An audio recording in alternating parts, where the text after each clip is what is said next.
staff, family and friends, good morning.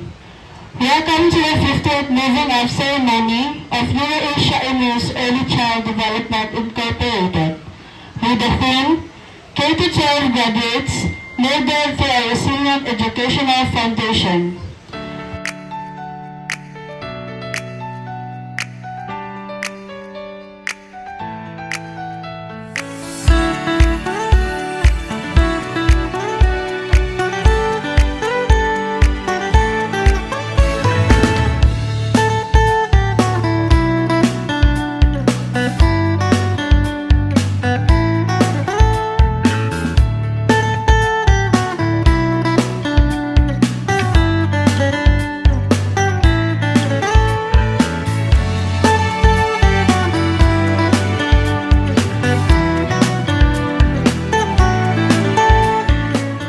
Una sa kailangan ng kalilig ko talaktakan nato ang mga graduates. Talaktakan nato siya.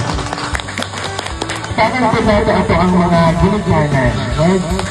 Kung mao ang nag-agwanta, nagugma o naghatag sa tanan aron makabot sa atong mga anak kining adlaw, kining punto karon. Sabi sa inyo ha, pero ang sunod nga takna mo ang masidisib-disib gamay ang high school. Pero kabalo ko kaya ninyo na kung supported na inyong parents. Ang high school, puno og adventures, o puno po siya og tukso. Apan, ayaw kalimot na kabalo na mo mabasa, kabalo na mo magsabot og numero, busa, kabalo po mo mapili kung unsa ang sakto. Gamiton ninyo unta ang inyong nakatunan, ina teacher suite, ug sa uban pa nga mga teachers na ma-survive sa inyong panaw. Ang dili okay ang pagtundang, so ayaw mag-undang, keep going. Kaya kung ako, nga dili ka balo mabasa sa una, teacher na ko karon. Kapag mas labaw pa unta. Sa katapusan, gusto na akong kamo, mutindog, isip, simbolo sa inyong kalapusan.